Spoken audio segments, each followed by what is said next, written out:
How's it going, everyone? And welcome back to this journey into making a video game guitar cover. Last time we took a look at basic mixing and a top-down mastering, or a top-down mixing perspective. And in this episode, we're going to take a look at EQing, compression, and all the other things that you can add. Now, something of importance to note is that this video, you probably noticed it, that by the time code, this video is going to be a little bit longer, and that's because this is a very long process. This is something that will take you a little while to do. So, or at least it will do until you make your own presets, at which point you'll just copy those presets to other things, which is what I do. But I'm going to be making this mix completely from scratch. Every single thing here is going to be made from scratch. I'm actually going to be trying to use as few plugins as possible, and I'm also going to release an alternative version of this mix that uses just stock plugins. It'll be released on Patreon if you want to check that out, but for the purposes of this, I'm going to be using all the best plugins that I have, that I've bought, or that I am subscribed to.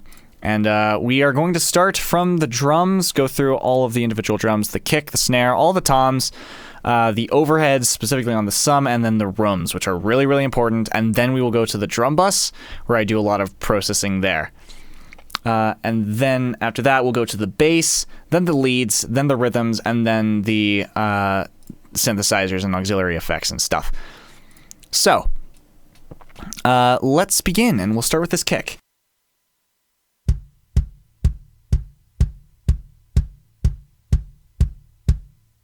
It's a really, really great sounding kick, played by a really, really great drummer, being, of course, Mr. Matt Halpern. So, here's what we're going to do. We're going to start by adding an EQ, and specifically, Infinity EQ. Of course, one of my favorites, love Infinity EQ, and here's what you need to know about a kick drum. The stuff here, in the low end right here, is good. The stuff up here, in the high end, generally is good. Everything here can go the hell away. Everything right in the middle can always be cut out. And I'll go over specific frequencies as necessary, but there are a lot of resources that I would suggest you look up instead, because I'm not the best at explaining this kind of stuff. So, the first thing I'm going to do is I'm going to tackle the mid character. So there's a lot of stuff kind of in this area. A lot of mud is what we call it. So, massive mid cut. Right about there. Now there is a character right about here that will interfere with the bass. You want to cut that too. But now it sounds kind of weak, so we're going to increase right around 60 Hertz is where the fundamental of the kick drum is going to be.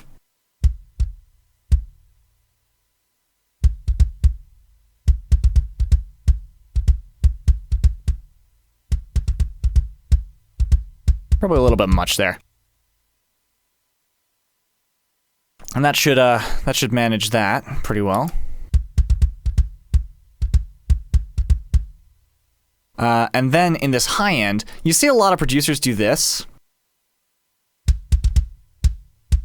which there's a good reason to do that, but I don't like some of the character that's in this top end. So we'll do what is called frequency scoping, which is you create a small point like this and you listen for frequencies that you decide you don't like.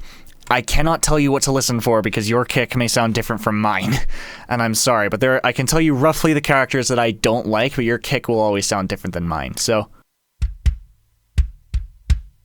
right around this 2K, I'm going to cut out pretty thin, and then character right about here. Let's go right here, actually. But now it would be buried in the mix if I were to unsolo it right now. So in order to get it to cut through a little bit, I'll turn it up. With a shelf like this.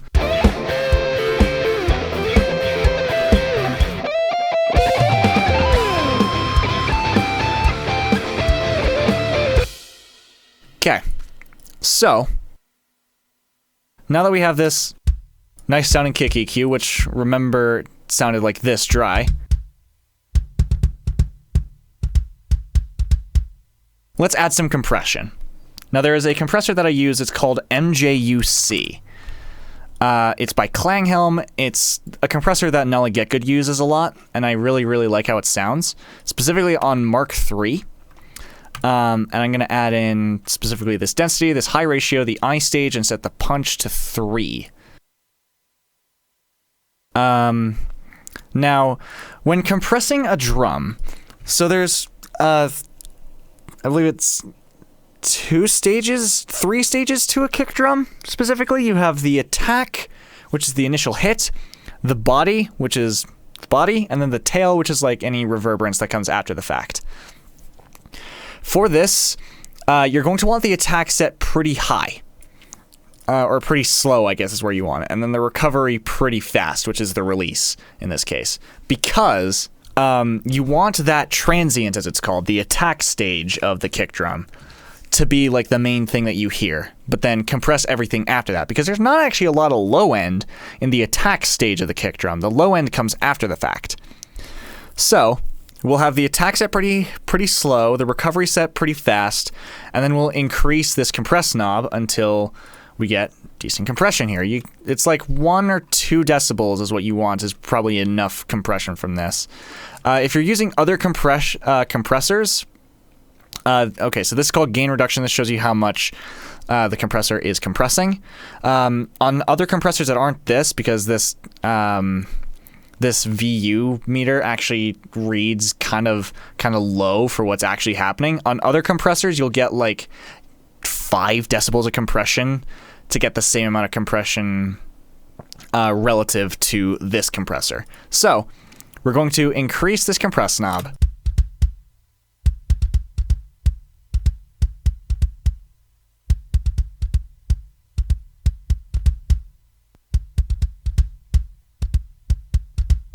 You can hear that volume drop.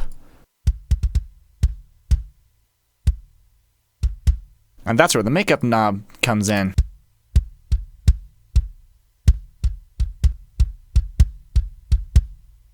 Just a little bit punchier now.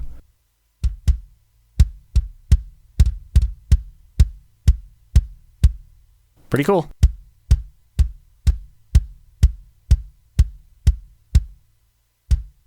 It's always good to adjust these volumes outside of solo.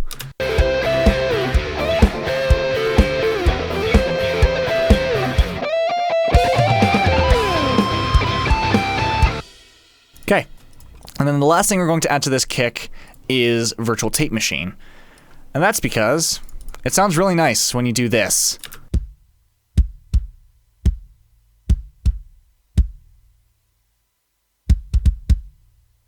Kind of rolls off the high end a little bit. It's really nice.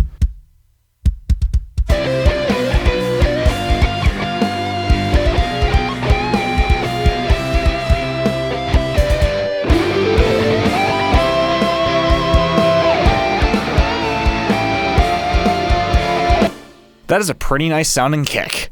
Alright, so let's move on to the snare. Now the snare is my least favorite thing to mix. It has always been the biggest troublemaker in terms of making a mix that actually sounds up to my standards.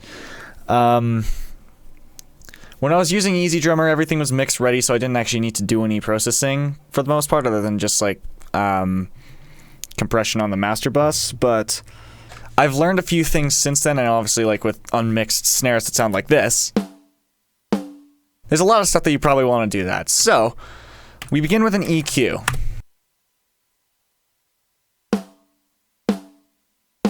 This is frequency response graph. Now, what I'm gonna do, I'm gonna put on so this is called a high pass. I talked about this last time. I'm gonna put on a high pass on this EQ, bring it up to right about there.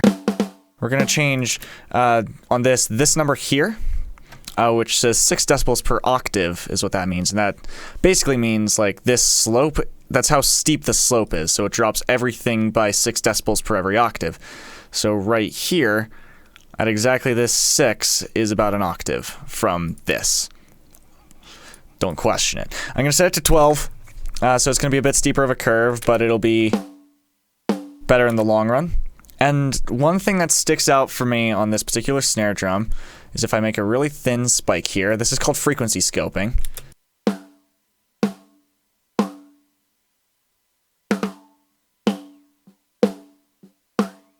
So frequency scoping is how you can find specific frequencies that you're looking for. Now I happen to know that this snare has a particular frequency right about here. Right there. Right about there. Which, if I were to get rid of this, you can very much hear it there, and you can see that it does stick around for quite a while after the snare attack. So we're going to cut that out. We're going to bring it down a little bit.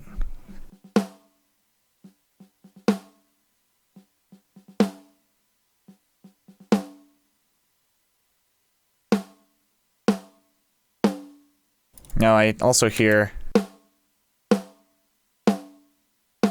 right there. There's another one I want to cut out. Now for metal snare drum, you do actually still want a little bit of ring. You don't want to cut this out completely.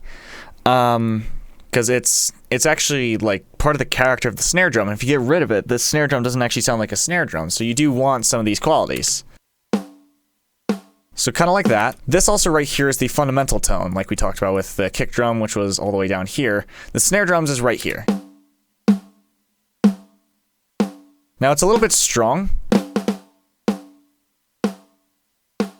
So we're going to bring that down a little bit too. And actually, come to think of it, I'm going to get rid of this one because I want to do actually a bit broader of a cut here, right around 500, which will take out that ring that I was hearing.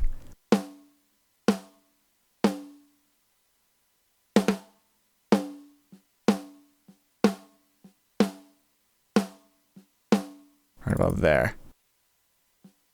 And then another one right about there. Reasons for these is that this is just kind of like presence covering frequencies that don't really sound very good. So we're going to get rid of those, and then we're going to bring in some sheen right around like 5 or 6K. Make it a little bit brighter. Like if I do it over a little bit too much. A little bit too bright, so we'll do it right about there. And this is what a normal EQ for me looks like. It looks a little bit complicated, but in reality, the curve itself just looks like this. Just those fundamental frequencies, a harmonic of that fundamental frequency, and then like the low cut, a bit of a mid cut, and then a high boost. That's pretty much all you need. You could realistically get away with, I'm gonna switch to B here. You could realistically get away with just doing this, frankly.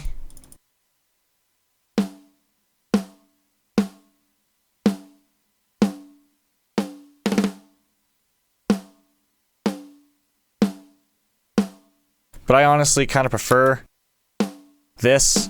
I don't want a super bassy snare drum, because if you have a super bassy snare drum, like if you have this fundamental absolutely cranked for punch, it can sometimes be hard to tell where the kick ends and the snare begins. I had a drum kit that was kind of a significant problem. So we'll get rid of that a little bit, and then the only other thing we're going to add to this is my favorite smash and grab. This is a Getgood Drums plugin. Hello at getgooddrums.com. Not sponsored by Getgood Drums, as it turns out. This is a fantastic compressor that I use in two different circumstances. The one that we're going to worry about here is specifically grab mode. This is a little toggle that will activate. These are two different kinds of compression. You have a very like low attack, low release kind of compression here, and then a long attack, quick release compression here. And this sounds really great on snare, rooms, and overheads. So turn off auto gain for starters, and we're not going to touch anything except for the threshold for right now.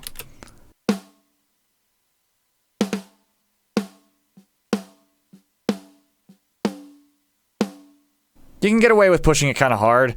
If you want a little bit more control, you can switch to this Pro mode, which will turn on other things.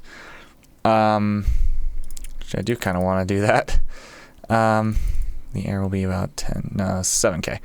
Turn the ratio to 3. And then long attack, quick release.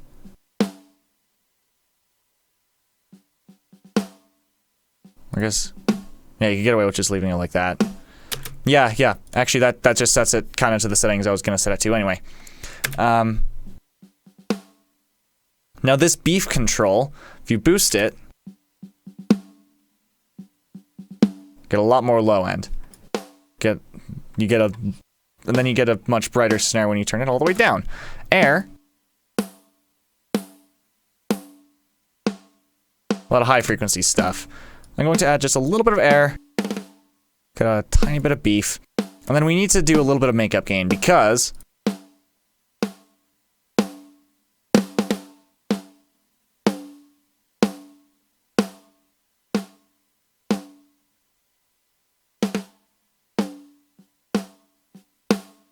the way it was going to cover up a little bit of the character, so we want it to be a little bit louder to sit in the mix a little bit better.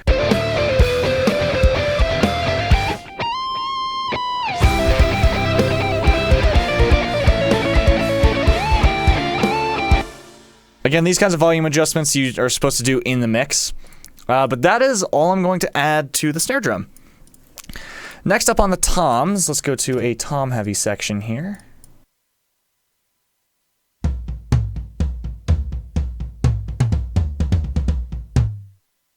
So we'll start this rack. I'm going to grab an EQ, and that's all we're going to do on the tom directly. What we're going to do, you see the fundamental tone is right about here. And then I'm going to get a very wide cut going right about here.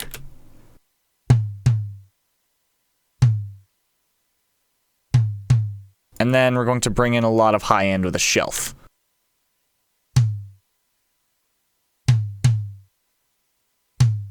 So we get lots of attack, lots of low end body. And that's all you're going to do to this.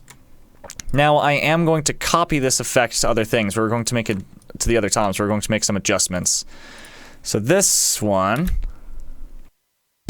be based on where the fundamental is.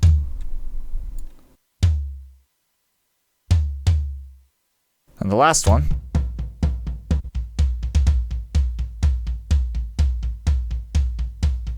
I'm not going to do too much because this is a really bassy tom anyway.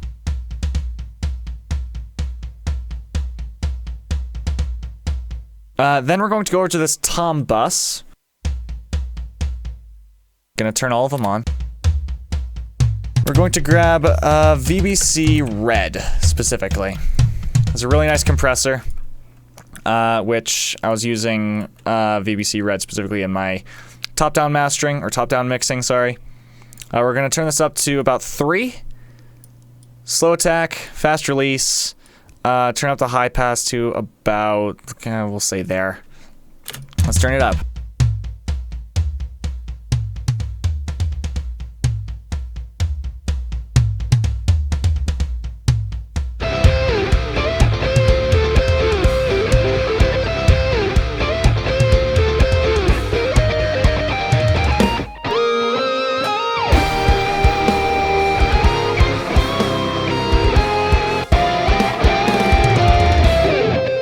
Really nice sounding toms.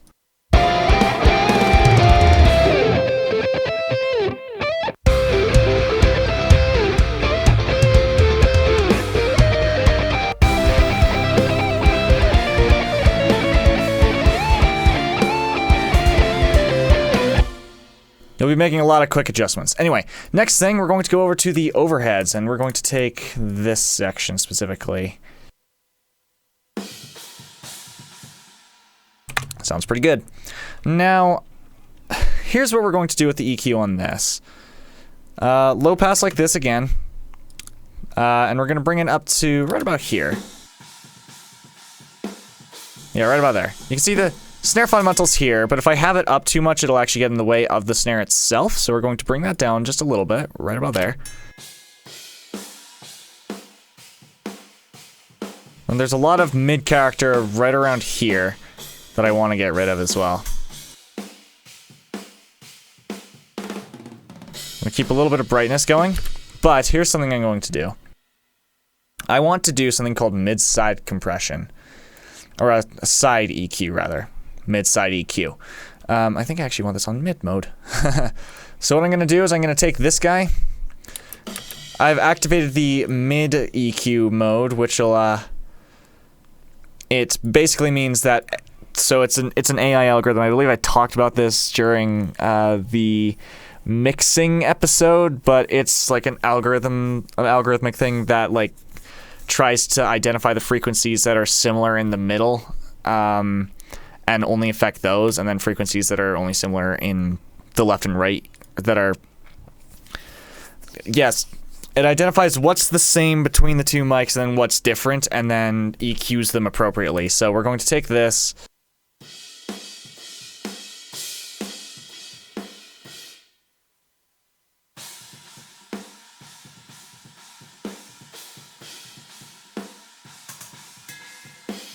Actually, I do want this on side mode. You can hear it kind of dulls out the cymbals a little bit.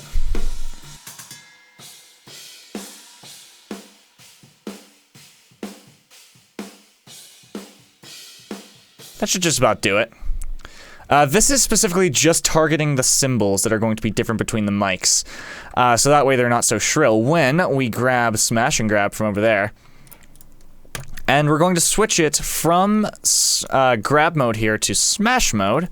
We're going to set these things all back to their zeros. And we're going to set the drum type here to the overheads.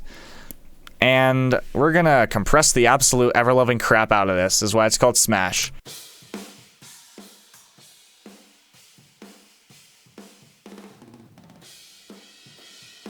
Then turn it up, obviously, because it's super quiet now.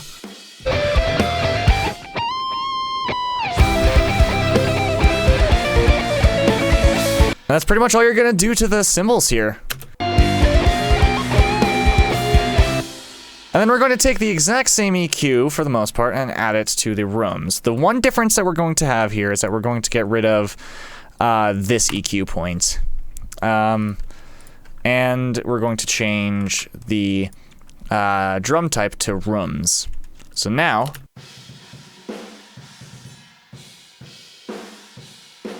actually I do want to have a little bit, dull it a smidge.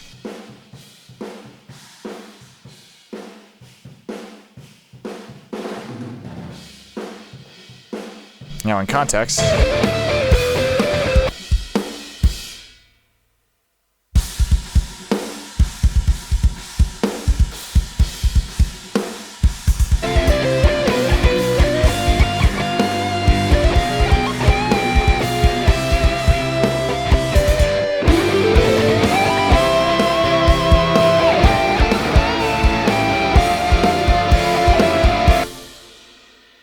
and we almost have a completed drum sound now. There's just one final step that we need to do, because, like, this sounds really good.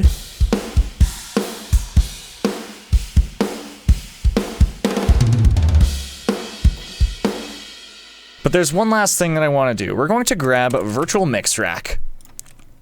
Now, this is a plugin that's made by Slate Digital. I absolutely love it. It takes a while to load, though. Eventually, come on. It's loading a lot of stuff here. Like, look at all this. So I'm gonna get rid of this preset that we have here. We click on this friggin' garbage can, and we're gonna wait for the plugin to decide to eventually load. There we go. So what we're going to do is a way that I've learned to do a thing called parallel compression. Parallel compression is something that you're gonna do with drums if you're doing metal mixing, because it adds a lot of extra punch to the drums. So within Virtual Mix Rack, we're going to grab FG Stress here. Gonna set the ratio to 20:1 here. Just click on this. It's not a toggle. It kind of is a toggle, actually. Anyway, we're going to add the 2 high passes here, and we're going to touch nothing else except for this, which we're going to bring down right about to 25. Then we're going to bring the output way down for a little bit. We're going to set the release pretty low, and then the attack pretty high. Right about there ought to do it. Now you'll notice I'm not being super specific about this, and that's because it will change depending on your mix.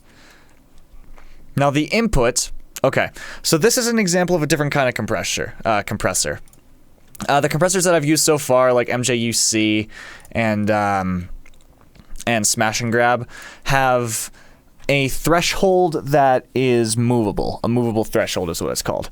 This compressor, the FG Stress, based on a distressor, is an example of a fixed threshold compressor. So the threshold is at one specific level, and you adjust an input and output gain accordingly. So we're going to turn this up until we're getting quite a heavy amount of compression. And by quite a heavy amount, I mean like this gain reduction thing along here, it moves from top to bottom. It'll be pretty much all the way down.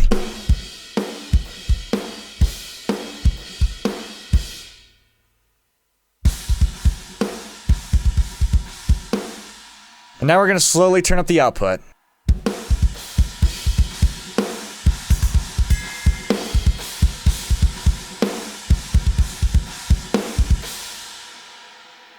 You may not notice anything at first. I've not actually turned it up a lot, because you really, really do not need to turn it up a lot. But I'm going to do a comparison. I'm going to turn the compressor on and off. So here we go.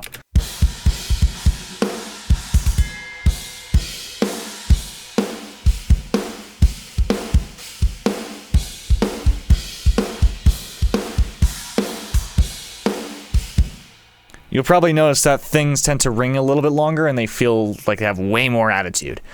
The next thing we're going to get, I believe, is FGN. This is an equalizer. Yeah, this is the next thing we want.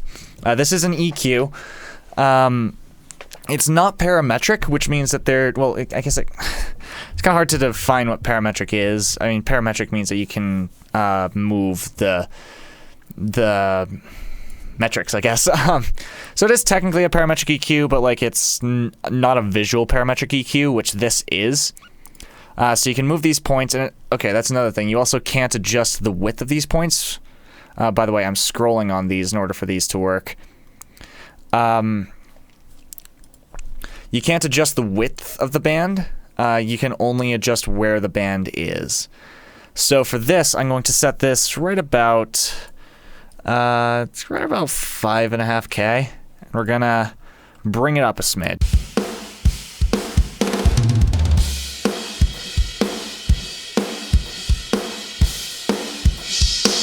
Ow. And that was an example of why you don't want things too high.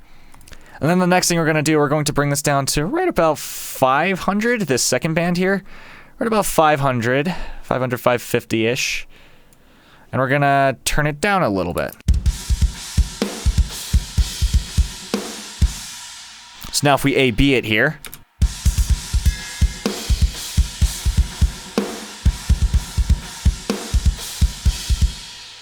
Makes everything feel way more present, but I've not actually done a lot, really. In fact, that's probably a smidge too much.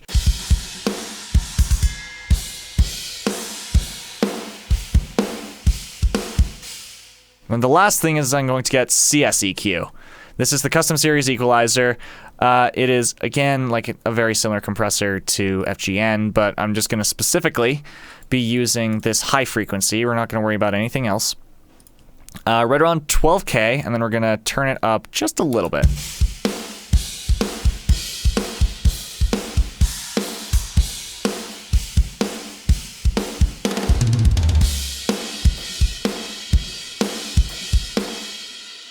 Probably don't even notice anything, but it does add a lot there, so we're gonna have that turned on.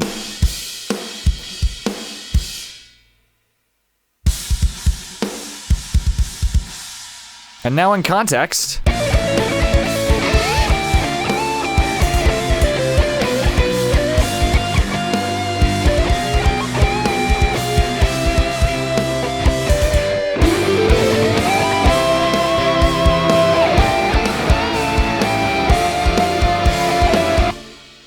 You may make a few little adjustments like I do, but this is roughly how I would make a drum sound. Sounds freaking great, too. Alright, let's move on to the bass guitar here. Now, you could mix the two, like, if you're like me and you used a clean bass and a distortion bass.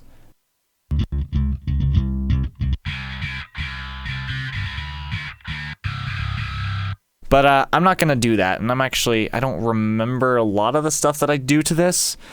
But I'm going to try and keep this bass stuff as raw as possible, and I'm going to mix it in accordance with the distorted bass. So I'm going to start with an EQ. Not frequency, though. We're going to do infinity EQ. What I notice...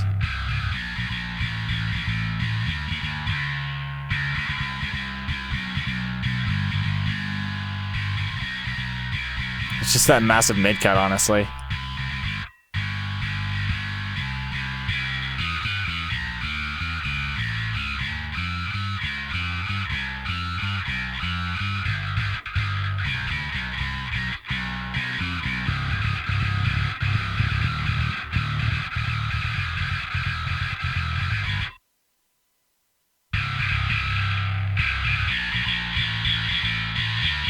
Just a little bit there that I want to get rid of.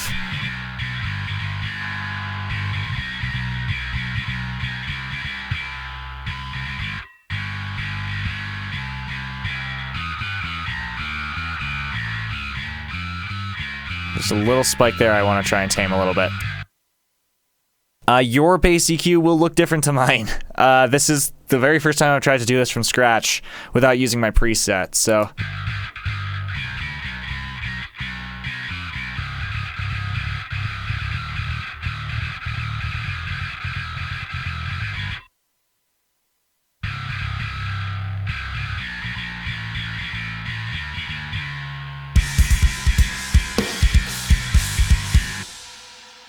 You'll probably find yourself mixing against other things quite a lot. So the next thing I want to add is another instance of virtual mix rack. And I'm going to grab specifically, I believe it is actually FGN again. And we're going to set this to, I believe it's about 1.5K. Because there's a certain character that exists around 1.5K that we want to bring out a little bit.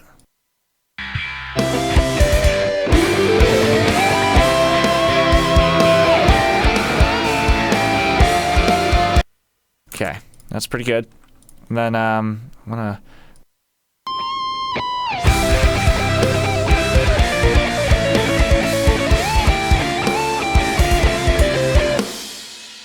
Okay. And I think there's just one more thing that I probably will do. Maybe we'll use a little bit more of virtual mix rack. I'm actually kind of doing this on the fly right now because I've never done this before. So let's try. Let's throw on no, not an LA2A. Let's grab custom opto compressor. Why not?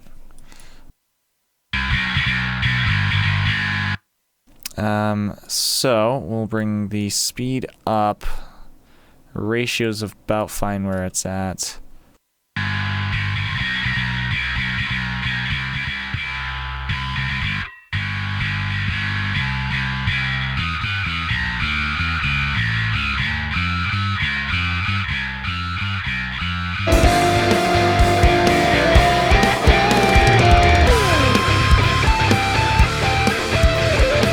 I think I have too much distortion on these sounds now.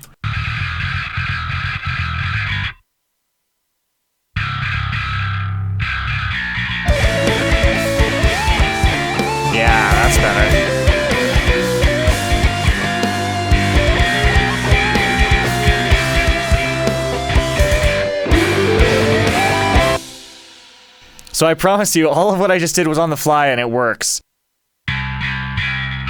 So for this, here was my methodology.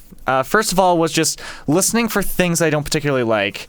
Like there was, or specifically here on this one, I was cutting out in the place of where the kick drum's gonna be. So if I solo this and then solo the kick drum.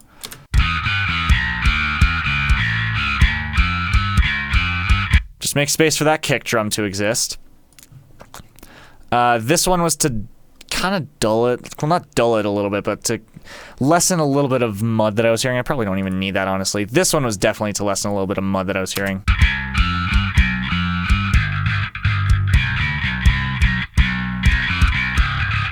Right about there is where I need it to be. This was a frequency that I wanted to tame.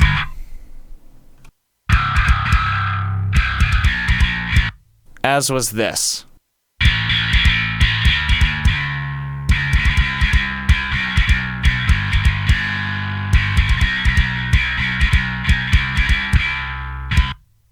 That kind of rounds it off a little bit. It's a pretty nice sound.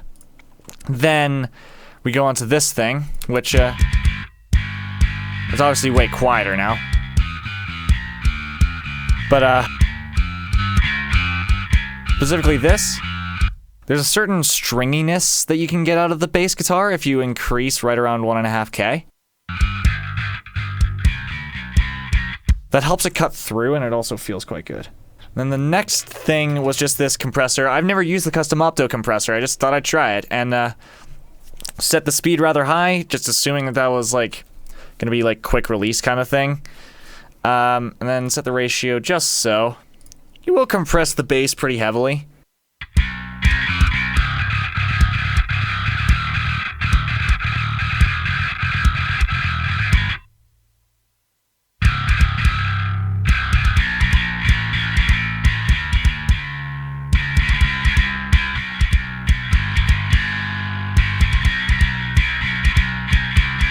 Not sure what that does, but I've turned it up, and I think right about there it sounds good. Yeah, like again, this was just done on the fly, so that's what I would do to this bass. And if we compare it against, like if we grab the clean bass, this is what the clean bass sounds like now.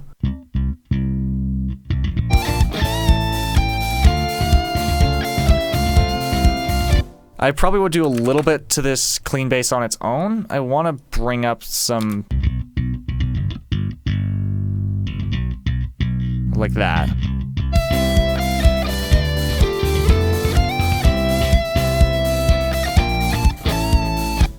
And if you think the hi-hat sounds really loud right now, it'll be fixed once I get around to showing you guys automation for this kind of stuff. So yeah, let's move on now to the lead guitars. Actually, not quite yet. There's something else I want to talk about with the bass tones, specifically on distorted bass tones. If you were to make a bass tone where you don't split the signal like this and do these EQs that separate the two, like the low end and the high end stuff, if you were to put the drive on the same layer, what you would find is that you would end up with less low end in the bass overall. And that is not a good thing. You do want the bass to actually have some foundation-y aspects. So what you've probably noticed about Parallax is that the low end is not distorted, it's compressed. And same thing here is that it's the low end is kept separate, it's not distorted at all, and I'm heavily compressing on the low end in the Axe effects. Now, if you don't have either the Axe effects or Neural DSP's Parallax, which honestly I would recommend you get anyway, what you can do is you can add a multiband compressor, which is right here. Now, multiband compressor is essentially, a lot of people will sometimes call this a dynamic EQ in some, like, in a weird way. Like, it's not actually a dynamic EQ. It's just a compressor that can compress specific ranges of stuff. So if I take, for instance, this this low mid band here, I've set it so that this low mid band is compressing between 60.8 and 340.6 hertz. Now,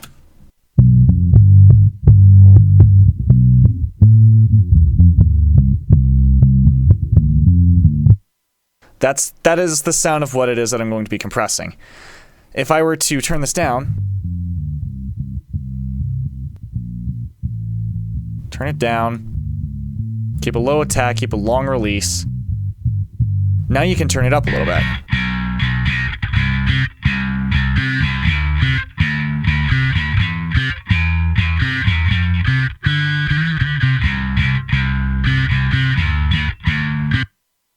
So the trick here is that if you, like, in fact, I might even compress a little bit more here.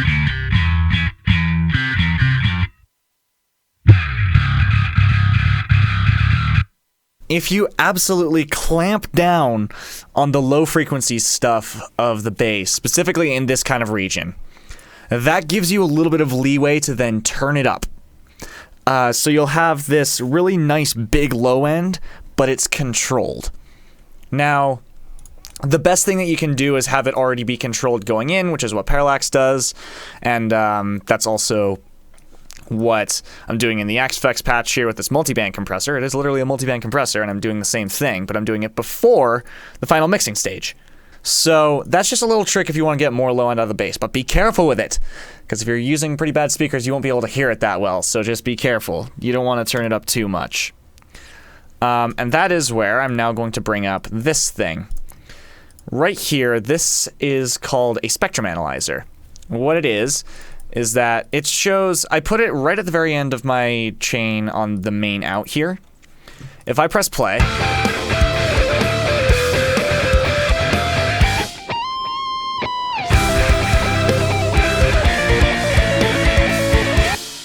it gives you a visual of what the overall mix looks like. So, if I were to, say, for instance, turn up this low end excessively, compared to,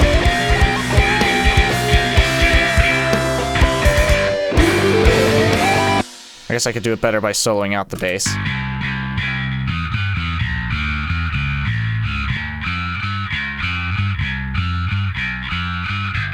Now you can see it kind of appear and disappear there. That was me soloing and unsoloing there. It basically shows you what the actual frequency response of the mix is. Okay, so now let's move on to the lead guitars. Now the lead guitars are an interesting case.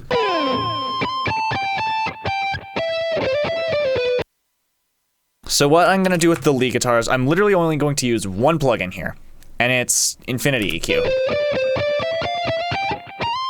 So what I noticed about this is that there's a lot of stuff kind of in this very low mid area that you don't really need in a lead guitar like this. So I'm going to bring this up to about 150.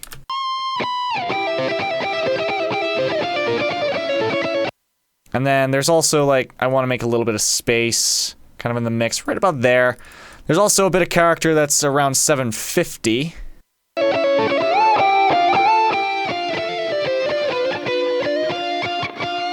Don't want to go too extreme with that.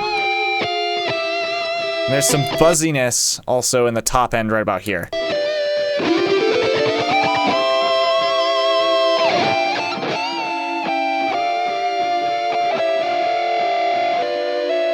Let's just roll off the top end a little bit more.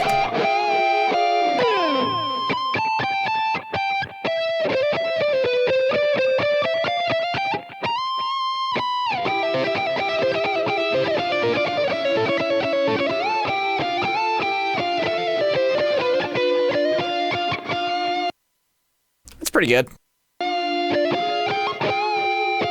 So you clear out some mud, you clear out some mid honkiness, which in fairness I've kind of done on the lead guitars as it is anyway, like especially on this one, which is based upon John Petrucci's lead tone, because I do this giant V on it, on the output EQ of the amplifier, so.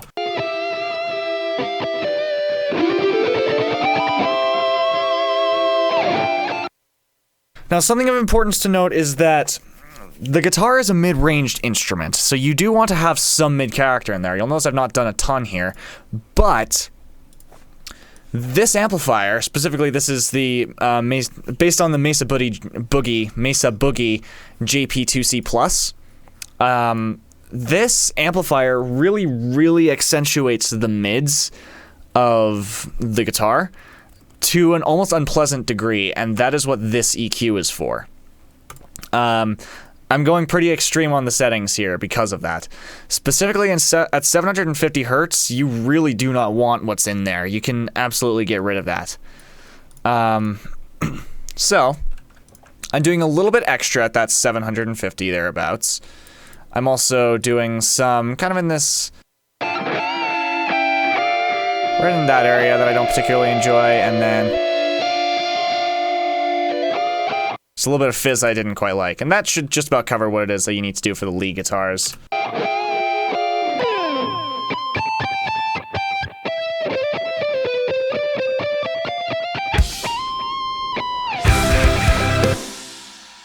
What you'll probably notice now is that it's a little bit buried, so we're going to bring it up by about 2 or 3 dB.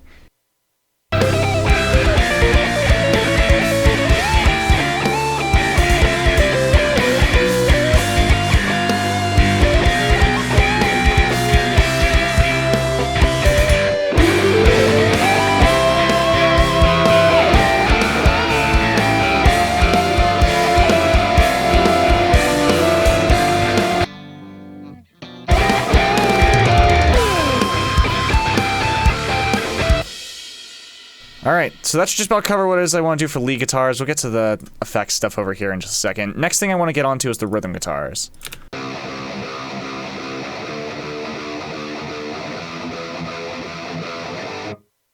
So, I'm going to try and keep this as raw as possible. So what I'm going to do, we're going to grab Infinity EQ again. And here's what I noticed about this. Right there is where the bass is going to live, and we don't want too much there, so we're going to do a small cut there.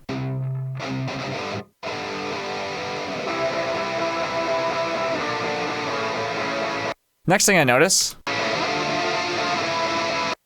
that very unpleasant noise.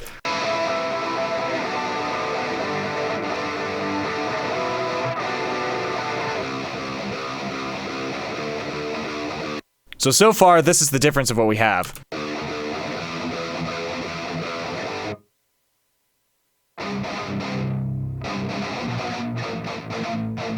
It's very subtle, but it will make a huge difference. The next thing I want to do, though, is I want to take 750, right about there.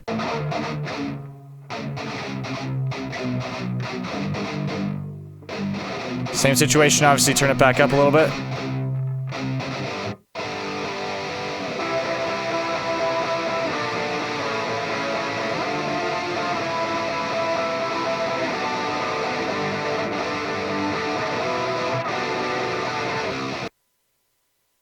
Really levels it out a little bit. And then the second thing, and quite frankly the last thing I want to do, is I want to grab a stereo enhancer. This is under spatial. So what a stereo enhancer is going to do, I know that we have things panned 100% to the left and right, so everything is panned 100% stereo. But what this is going to allow us to do is to make it go even further than that. So I'm going to set the stereo width here to 150%. And what it does is it basically kind of puts it a little bit behind the listener.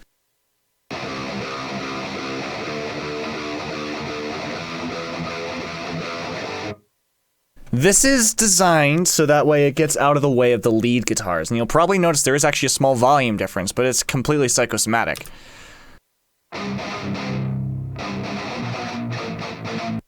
It's literally just wider, that's the only thing that's different. And when we put it in context,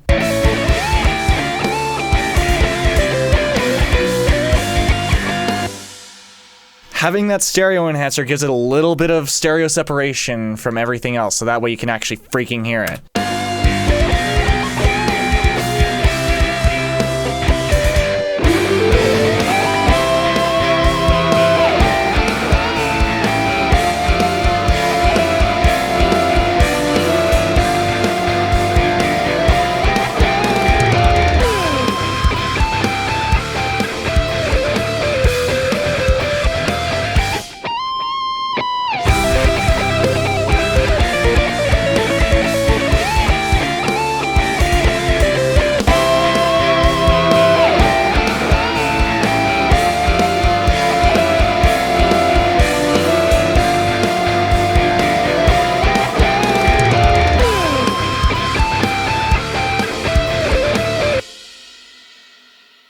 Pretty freaking sweet. And like, you don't need to do a lot of processing in order to make this stuff work.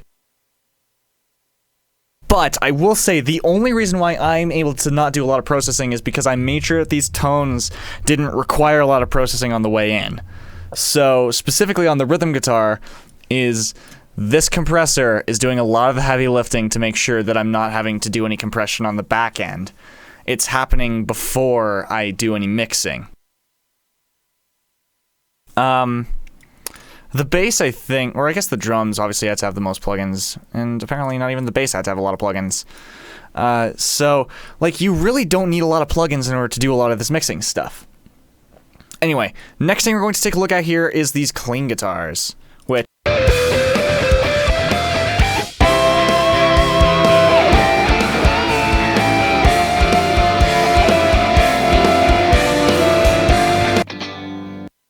So here's the thing that I noticed about this tone.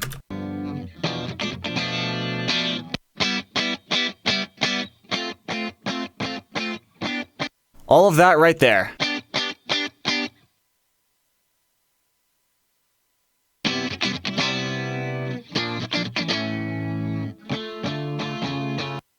We're also gonna cut out some space for the bass again.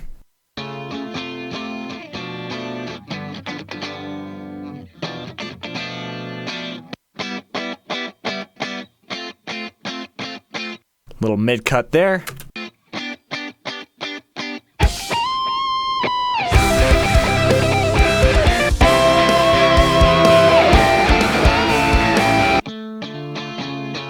I'm probably going to throw a compressor on this. We're going to use, let's try VBC Gray on it. We'll try it, see what it does.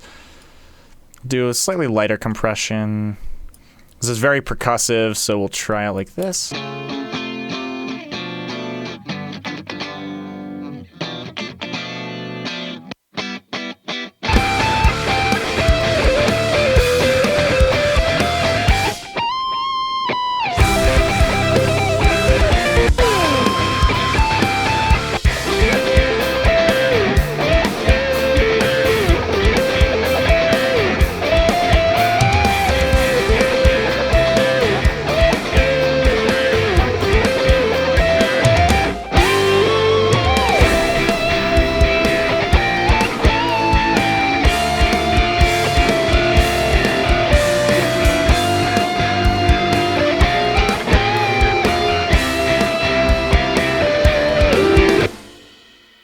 Okay, so the next thing we're going to want to take a look at here is these effects leads, and quite frankly, I'm just going to copy this EQ over, and we're going to make a couple adjustments to it.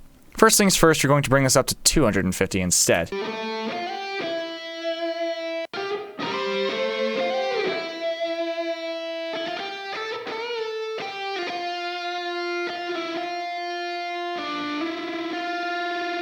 Gonna bring in a little bit of high end, should help it cut through a little bit.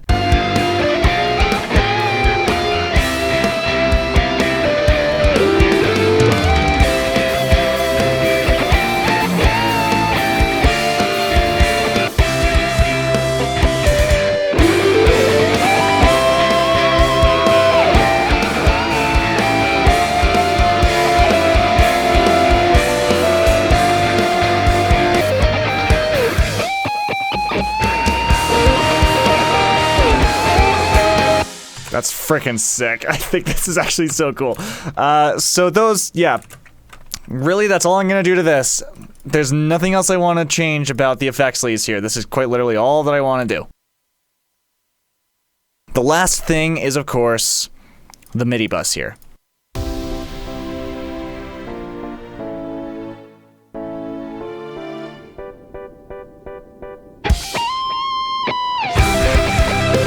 So I'm going to bring up the impact and down lifter a little bit.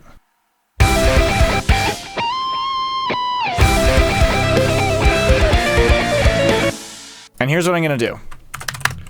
Infinity EQ again. And then we're going to make a massive cut right about here. Massive low mid cut.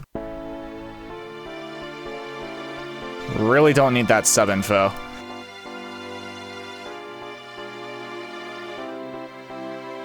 And then we're going to add in a little bit of sparkle. Right about there.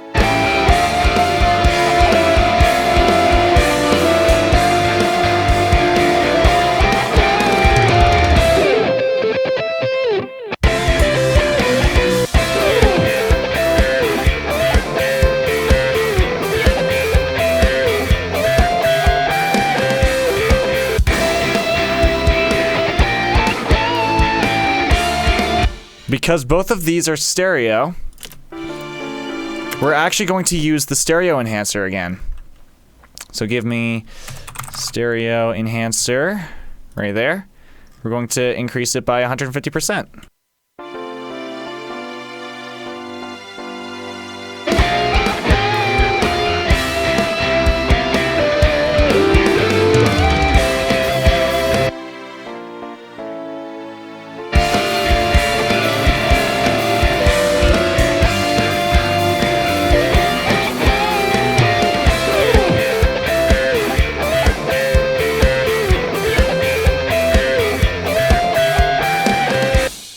pretty sweet.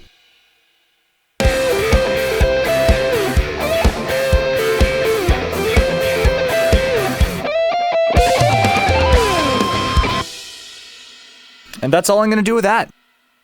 Really, that's it. There is nothing else I want to do with this.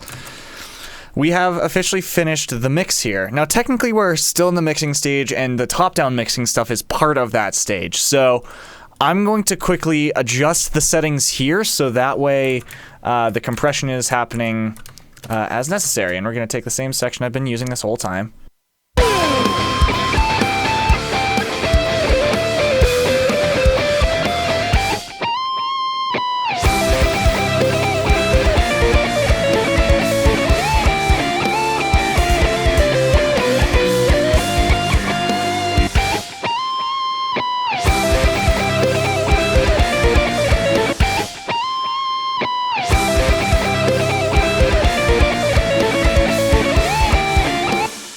So what I'm doing here is I'm trying to clamp down on the snare specifically.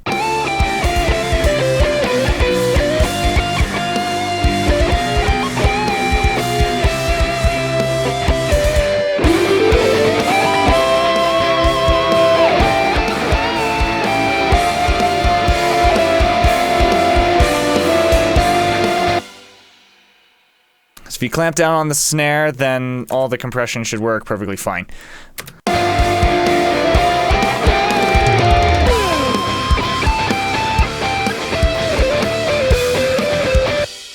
But not too hard is the key thing here. You don't want to clamp down on the snare a little bit too hard at all. So now, let's take this threshold on VBC Red here. And this is going to be treated like a parallel compression.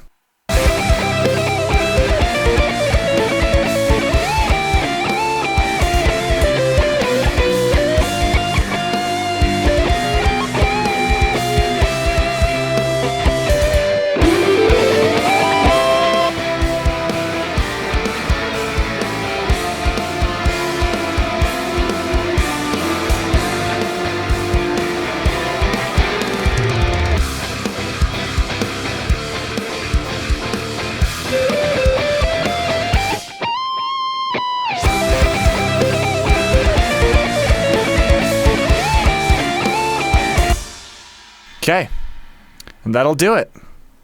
That'll do it pretty much for that. Now the next thing for this, and yes, like I said, there's going to be a longer video, but we're going to talk a little bit about automation. Now, I spoke about automation during the recording section of this when it came to these white noise things.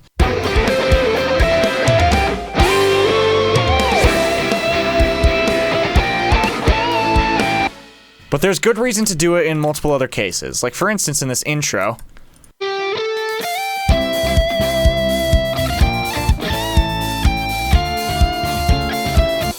sounds pretty good, but there is a lot that I would like to change about it. Primarily, the fact that the cymbals, the overheads are a little bit too loud.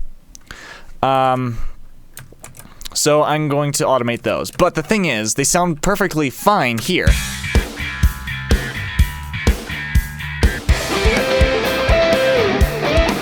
Yeah, maybe they're actually still a little bit too loud, come to think of it. But like the thing is, what I've noticed here, too loud here, but when you get the ride in, they're a lot quieter because the ride isn't as aggressive. So we're going to automate that. Now if you're going to do this, like change your snapping grid type up here to use quantize, and then we're going to set this to 30-second notes. This is the quantize level. Then we're going to take the overheads here. Actually, I guess I should be doing the overhead bus, not the overhead channel there. We're going to take overhead sum here. If you're using Cubase, expand out the channel so that way you have more precise movement. Take this, move it down.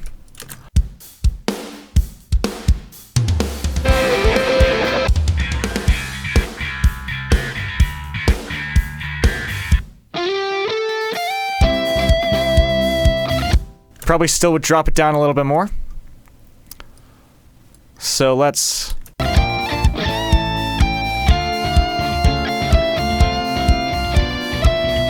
right about there would probably do for this section.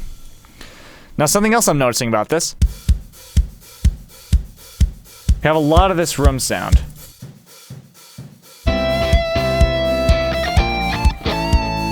I don't want any room sound in this intro, so we're going to get rid of it. But I want it to come in on this section. On that little fill. So I'm actually even going to set it just a smidge higher. And then we're going to bring it way the frick down. So now we get a much tighter sound. Not a lot of space to it, but that's not really a bad thing for this intro. So I'll check again here. Just listen to this.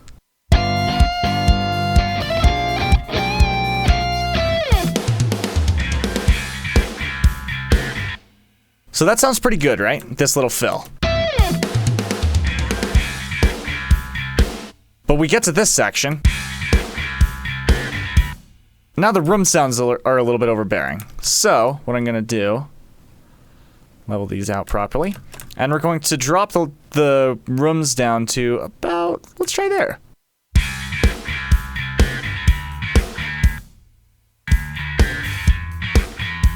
Even more.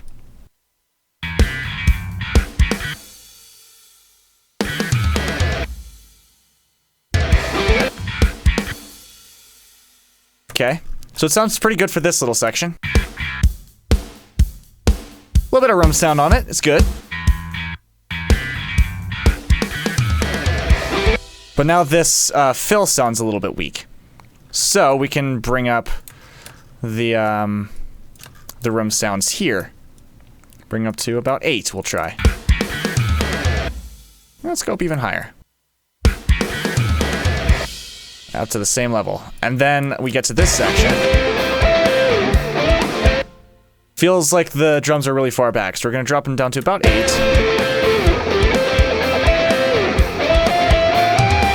And I'm doing this just for little things that I want to accent. Same situation on the drum fill here.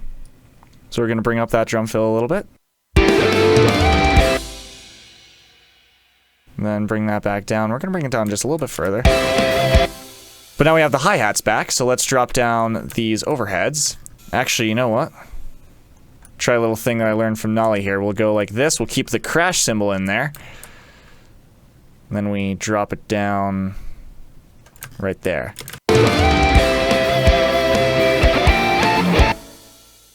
Now we'll bring it to here.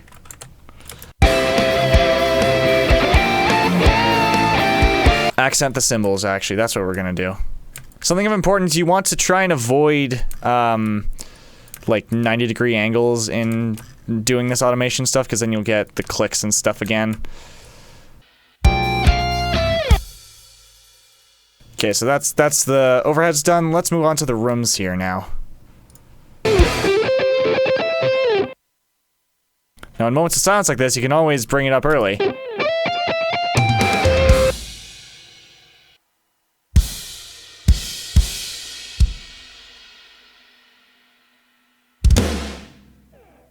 Like that.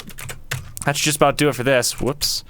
If you press, was that S? No. I don't know what I pressed. So yeah. There's a lot of crap here, a lot of accenting specific things. So like here specifically, I'm just accenting little fills.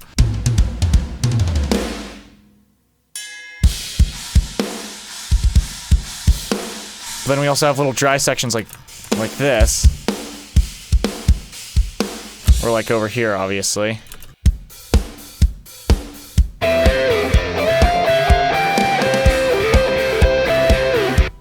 But I'm still accenting those fills. Now something else I'm going to do is I'm going to automate the bass, which is something I probably shouldn't do, but I'm going to do it anyway because it should be a bit louder in this intro.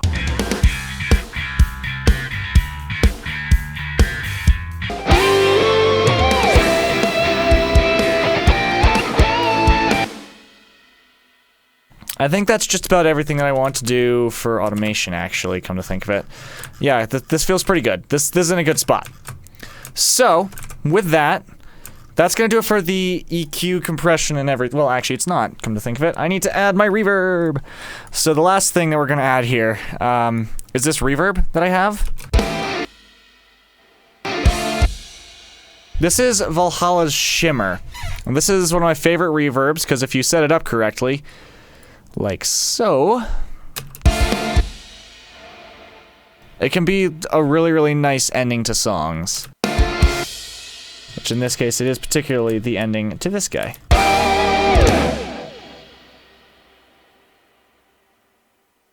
Just hear a little tail there. It's really nice.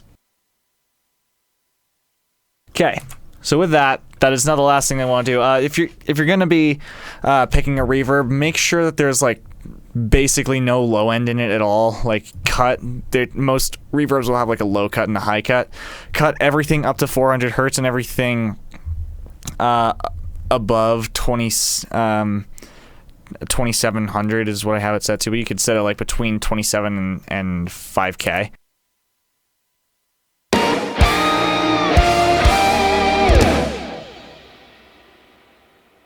And if you're gonna add the reverb, add it as a separate thing like this.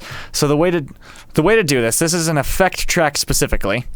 So in Cubase, you press T, you go to Effect, and then you create the thing.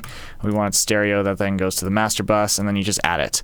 Now, in order to get things to actually be affected by the reverb, you open up this sends thing that I've had open this whole time, click on it, and then you select where you want to send it to. Obviously, in this case, Effects 2, just as an example. And then what you'll want to do is set it to Post Fader, for starters, which you click on this, which basically means that the volume, like adjusting the volume fader here won't affect what comes out here. So I could turn this clear the way down and you'd still hear.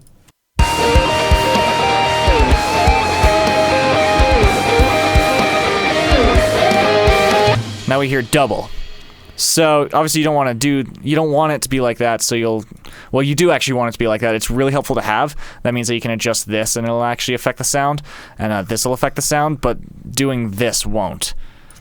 So set it pre-fader, or pre-fader, and then this is how you activate or deactivate it. I'm gonna get rid of this because I don't need it to be here. But yeah, that's how you do that. And we have this nice reverb now. Just bring it up, but not too much. I used to really like reverb, I now really don't, and you don't want to have too much. And so with that, we have finally talked about everything that I want to talk about for this episode. So, next time, we are going to take a look at the mastering chain, and we kind of got started on that when I took a look at the top-down mixing perspective, but I'm going to show you guys the mastering stage, at least how I do it, in the next episode. So, thank you guys very much for joining me. See you in the skies, Dragonites. All the best, and take care.